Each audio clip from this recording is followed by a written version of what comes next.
Formula One isn't just about fast cars and daring drivers. It also has some of the coolest tech innovations you can dream of. Since the beginning, F1 has been all about pushing the limits, making cars faster, performances stronger, and importantly, keeping everyone as safe as possible.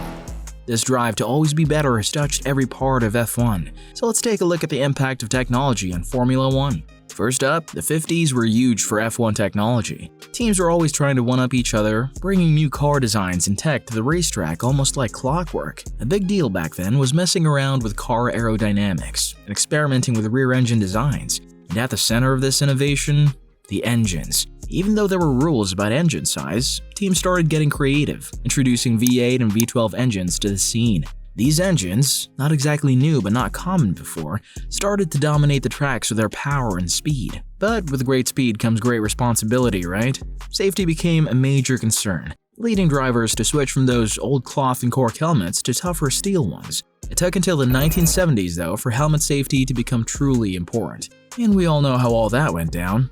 But the best tech innovation from this era? Disc brakes. After the 1953 Le Mans winning car showed off this technology, it wasn't long before F1 teams started ditching their old drum brakes for these new, more effective disc brakes. It took a bit of time, but by the mid-60s, disc brakes were all the rage in the tracks. The 60s weren't just about rock and roll. They were a big deal for Formula One too, bringing a wave of tech advancements. Engineers were on a mission to see how fast and powerful they could make their cars.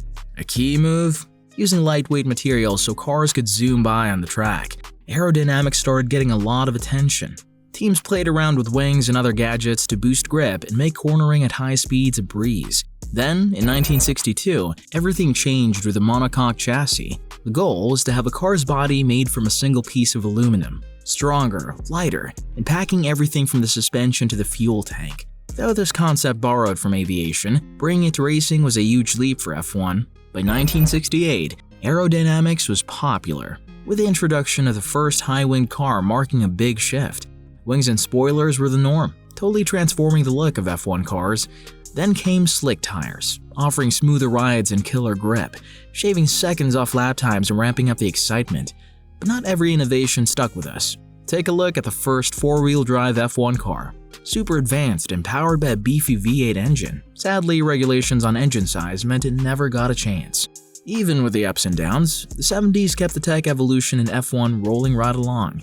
Following the trail blazed by the 60s, especially when it came to aerodynamics, teams were all in on experimenting with new designs, all to get that edge over the competition. While engines were getting a serious boost in performance, but the best part of this era? Side-mounted radiators. Initially toyed with in the late 60s, these radiators took off in the early 70s, completely changing the old nose-mounted designs that had been around since day one. This wasn't just a new look, it was a smarter way to keep engines cool and running smoothly. And let's not forget, while the need for speed was pushing tech developments, safety was also becoming important. Come 1972, the racing world saw the introduction of 6-point harness seatbelts. This wasn't just an upgrade, it was a revolution in driver protection, giving better support and minimizing the risk of injuries and crashes.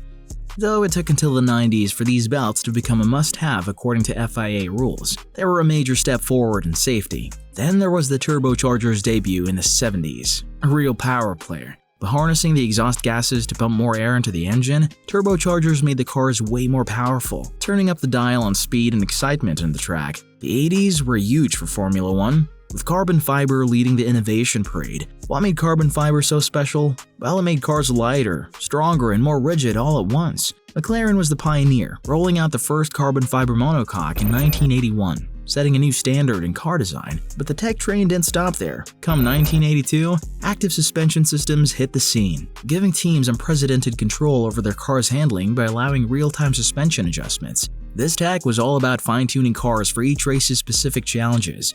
But it wasn't meant to last forever, as it got the boot in 1994. With worries that it was taking the spotlight away from the driver's skills. 1984 was another landmark year with the debut of carbon brakes. Knocking traditional steel brakes out with their superior stopping power. They were powerful, right from the beginning. Although they faced a temporary ban in 1998 due to safety concerns, they made a triumphant return and have since been a part of all F1 cars. Then there was the traction control in the late 80s.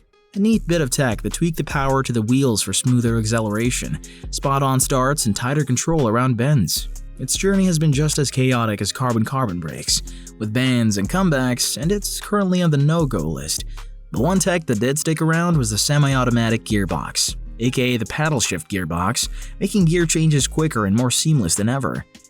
Then came the 1990s, the first of its big changes being ABS. Anti-lock braking systems were first introduced by the Williams racing team. By preventing brake imbalance and wheel locking, ABS gave drivers a ton of control on the track. But along with other driver aids like active suspension and automatic gearbox, ABS was banned in 1994 because once again, it reduced the skill of individual drivers.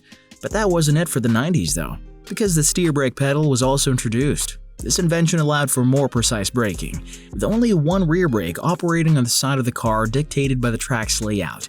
But mastering this new pedal proved challenging for drivers accustomed to using only a clutch pedal, as they now had to navigate 4 pedals to harness the full potential of this complex system. Heading into the 21st century, a big change was the focus on safety.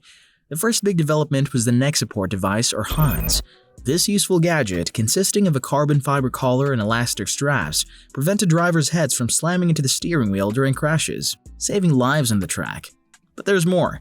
In 2009, Formula 1 got a turbo boost with the introduction of KERS, or Kinetic Energy Recovery System. This clever setup allowed teams to turn braking energy into extra power, giving drivers a turbocharged advantage. And that brings us to all the innovations we've seen over the past decade and a half. In 2011, the Drag Reduction System, or DRS, was born. With a flick of a switch, drivers could open a flap in the rear wing, zipping past rivals with ease. Plus, in 2014, Formula 1 got a power upgrade with the arrival of 1.6-liter turbocharged V6 engines, replacing the old V8s. These things brought kinetic and heat energy recovery systems into play, leading to more advancements down the road. Safety took a big leap in 2018 with the introduction of the Halo. Despite some problems with its looks, this flip-flop strap-shaped device has been a lifesaver. The breakthrough of the 2020s was the dual-axis steering system, which helped drivers change the alignment of their front wheels on the fly. But it was quite short-lived, being banned in 2021. Until we get to see the latest Formula 1 technology, make sure to click on this next video to check out some more content on Formula 1 and its history.